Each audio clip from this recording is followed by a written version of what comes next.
Isn't the issue not really whether it's a tank with tracks or a real armored vehicle?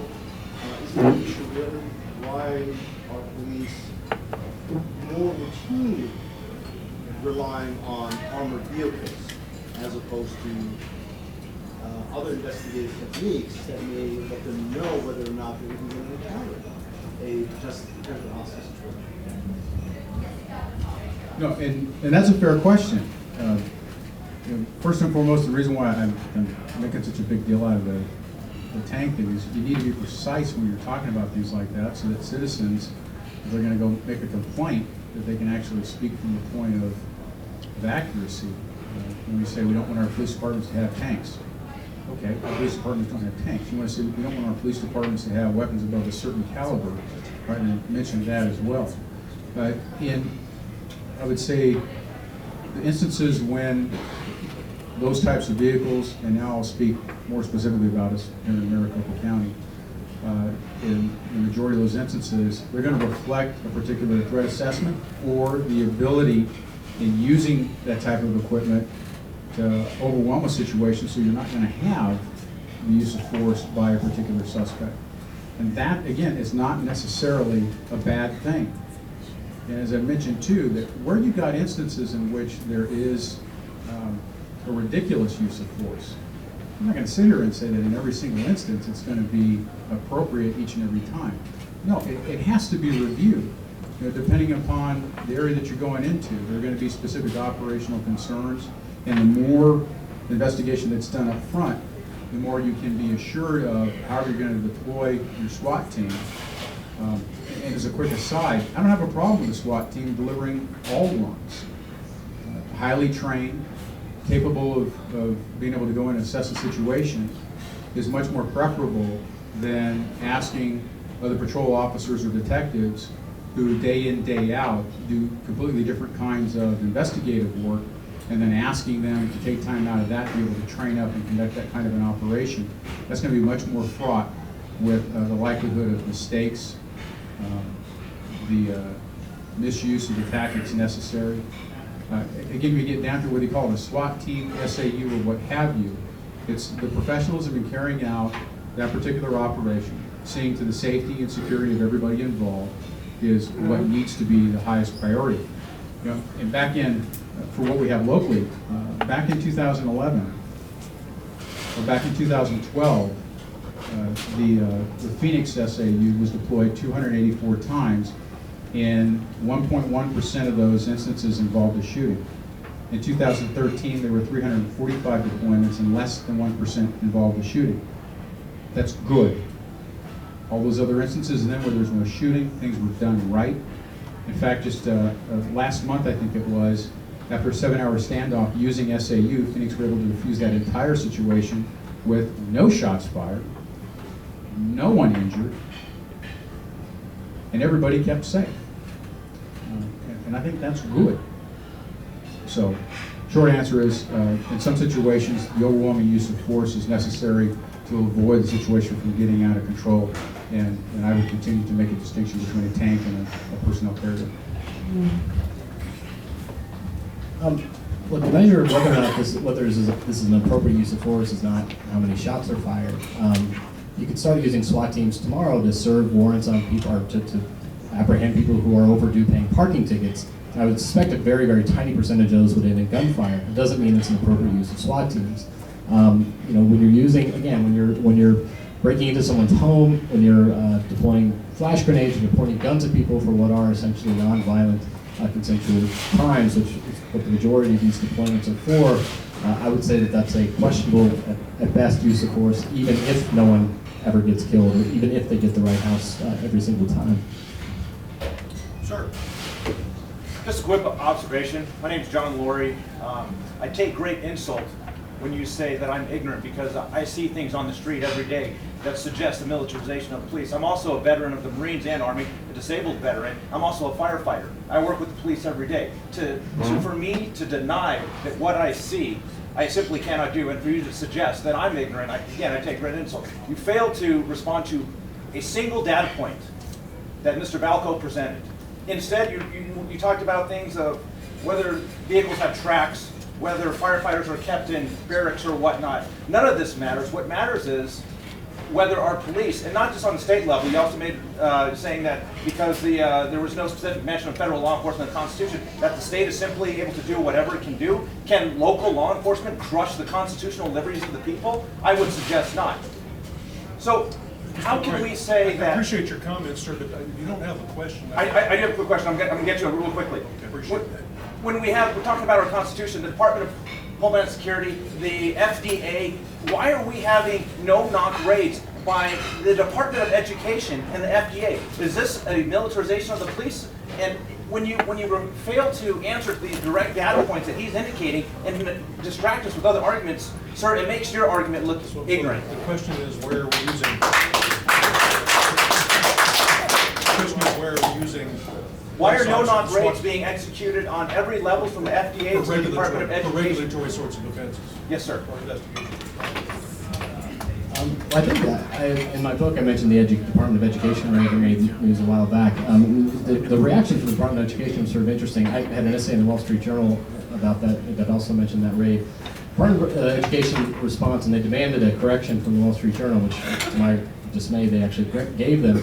The objection was that yes, we have a police team that serves high-risk search warrants armed, with shotguns and ballistics gear and battering rams, and they serve these warrants, first thing in the morning on people, but they don't get tactical training. Therefore, we object to the fact that you're calling the SWAT team. So basically, the argument is that we have this team that does everything a SWAT team does. It's just not as well trained. Therefore, we object to the term SWAT team. But this is true. I mean, every federal, the Wall Street Journal actually did its own investigation a couple years ago and found, I believe it's over 120 now federal agencies now have their own law enforcement units, and a lot of them have these high-risk search warrant teams. Now, there's one area where I think Mr. Montgomery and I would agree, and that's that if we're going to have, if this is going to happen, it's good that the SWAT teams be highly trained, well-funded, that they're full-time, they're not part-time. My sort of ideal scenario is that we not send cops barreling into people's homes for nonviolent consensual crimes. If we're going to do it, yes, let's have very highly trained, well-funded, well-equipped SWAT teams. The least desirable scenario is having some part-time cops who aren't very well trained kicking in doors. But I'm not sure that's really, where the debate needs to be. First, don't mistake when I reference the only way you could confuse the two is through ignorance with me saying that you are ignorant. There's two very different things there. And so I'm not sitting here calling anybody who's listening ignorant. So I'd ask you to respect that difference that I'm making, because I'm not confusing the two when discussing this with you. And I thought I was addressing a number of those points and drawing distinctions between federal law enforcement and local law enforcement, identifying the sheer number of local agencies, and distinguishing between discrete incidents of some departments or some agencies around the country with being able to paint with a broad brushstroke. And, as well as underscoring some important differences, which didn't seem like you disagreed with me on the differences between police and with the military, and with your own military service. I think you would recognize the same things that I went through and listed. And where there are similarities, those aren't necessarily similarities that are a bad thing. But just because you were to put a parachute on the back of someone who works in supply, that doesn't make them an airborne infantryman. Just because you put an M16 in a clerk's hands, that doesn't make them part of special forces. So to look at equipment or even particular training and then try to say that police are the military now, I disagree very strongly with that. Hence the language that I'm using there. And in terms of the specific example that you gave, Department of Education, what was the other one that you mentioned? FDA has SWAT teams. Yeah, and the FDA. Look, I don't agree with that. I don't think they should have that. I have a problem with the federal government using force like that to enforce regulatory law. You're not going to find an inch separating us, or anybody here in this room, between me and you when it comes to some of the examples that we can point to of how the federal government has been behaving. I'd much rather put them back in the box. As far as the 10th Amendment goes, states cannot do anything they want now because they are bound by just about all provisions of the Bill of Rights, with the exception of some aspects of the Sixth and Seventh Amendments. But prior to that, at the founding, the Constitution was only meant for the federal government. States could have whatever they wanted in their own constitutions as it reflected what people in those specific states wanted to do or what they wanted to have for their government. That's why at the federal level you had prohibition against any laws respecting an establishment of religion. But in over half of the colonies / states, you had official religion. And I think in less than half of the states did they adopt anything like a Fourth Amendment provision. So you had important distinctions between the two that the founders wouldn't have had an issue with.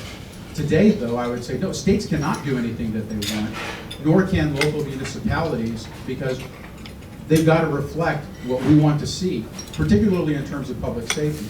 Again, the point I want to underscore here is that if local police departments are behaving in a way that local citizens do not want, they have the direct means through mayors and councils to affect those changes, which also is fundamentally different than the military. You want to change anything in the UCMJ, it's got to go through Congress and be approved by the president. So that's another fundamental distinction there. What's your assessment of what happened in Boston? Let me get to another question. Mr. Montgomery, Mr. Balko would like to ask you a question. If I let you do the same thing, would that be acceptable? Sure. I just wanted to ask, I'm sure you're familiar with the raid I mentioned earlier with the Steven Seagal and the guy suspected of raising chickens for cockfighting. So I guess my question is, do you think that was an appropriate use of force? And if so, then that's the end of my question. And if not, was anyone disciplined? Were there any policy changes? Was anyone prosecuted as a result of that? There's an additional dimension there because you can never trust the media to give you all the facts. But there were reports that there was cockfighting going on there as well, not just the raising of animals for cockfighting. And they did find evidence that animals were being raised for cockfighting there too. I'm going to be a weasel, but I'm going to admit it up front. I don't know if that litigation is settled.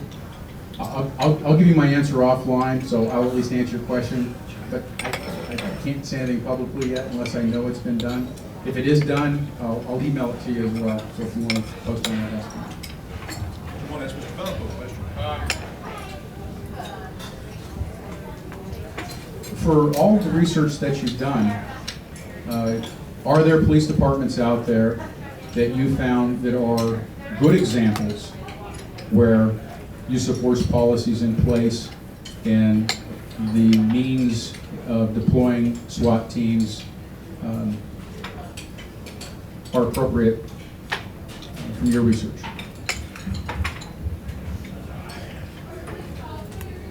Yes, actually. I talked to a number of sheriffs, actually, a couple in Colorado, and actually more recently I talked to the police chief in Salt Lake City, Utah, Chris Burbank, who is reining in the use of the SWAT team there, who takes a very, basically when I interviewed him, he said two things that I found sort of striking, actually.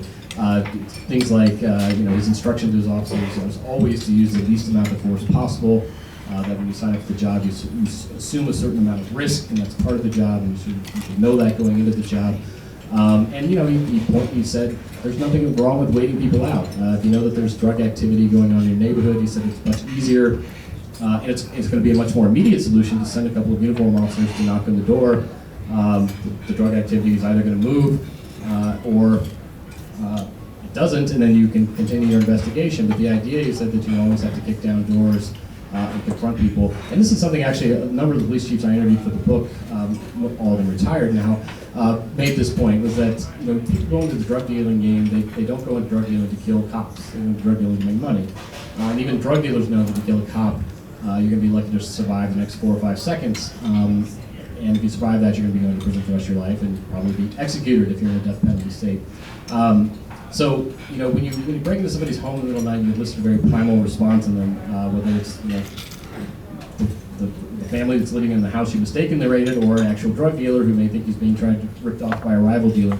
And so what Burbank was telling me, and a lot of these other police chiefs have told me, is that wait until they leave the house. In the Matthew David Stewart case in Utah, where he shot and killed a deputy, they knew he worked at Walmart. Why couldn't they pick him up at Walmart? Why did they have to come to his house and take a battering ram to the door in the middle of the night? Again, it's about finding ways to avoid using force and to avoid creating these volatile situations, instead of sort of resorting to violence and force as the default.